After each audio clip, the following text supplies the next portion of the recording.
Hey there, boys and girls. Elton McFall here, aka Retro Old School. Got a nice, beautiful old Mercedes of the 1980 to 1992, 93 Elk. I think they made these until 93. Man, they're humongous cars. The German version of a Cadillac Fleetwood Brougham. And the funny thing is, as much as I love a Cadillac over this any day, the Cadillac is a piece of junk compared to this. Or almost anyway. And I wouldn't be surprised looking at this car if it had maybe even, no joke, 450,000 kilometers. I thought one of the things that was cool about them too is that when I first started looking at cars really was the wipers here on the headlights. I thought that was so neat. I mean, how many cars you ever seen that had that, you know? Yeah. It's a nice shape, but it's not perfect. I mean, on the side, I don't know if you noticed, there's the driver's door. It doesn't match. Actually, even on this side, the paint was resprayed too, and it was not very well done. That's so 260,000 kilometers. 260,000. It's funny too, because the rear on it is like sagging. So I guess the shocks in the front were changed. That's why it's up like that. What's the interior? Air ride suspension part, and the back part is lower. Interior looks gorgeous, though. Interior looks fantastic.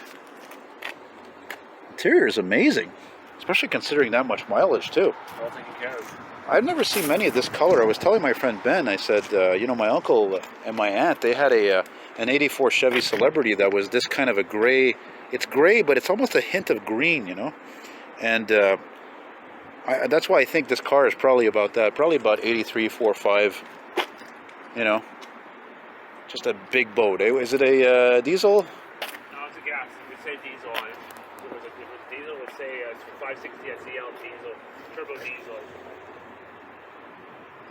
You know, it's funny, eh? There are places in the world where you would probably see these regularly because Mercedes cars, watch out Ben, for decades sold very well in like Arab countries, for example, places in Asia.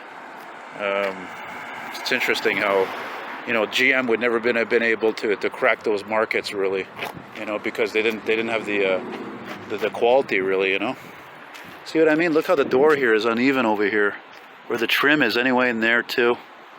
That's why I think maybe the car was in an accident. Beautiful automobile.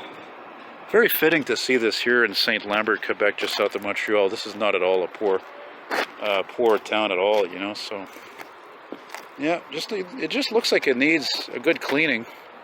But again, that repaint was unfortunately, it looks like it was botched. You can see that it's not even at all. And on the other side, it's the same thing. So I'm sure whoever owned that was probably not too happy about that job. And I know about a crappy paint job. I got screwed on a crappy paint job once with my Caprice. Anyway, so thanks a lot for watching, guys, and take care. And yeah, if you're ever thinking about buying one of these, you can't go wrong. These were probably considered to be the best Mercedes-Benz ever made. These full-size SL cars, SEL and so forth. And there was, oh, by the way, that reminds me, Ben, I should say, I forgot to mention, the SEL is the longer version of this. That's the long wheelbase. Long wheelbase, yeah, exactly. It's probably the old version of the S-Class. Thanks for watching, guys. Bye-bye. Bye.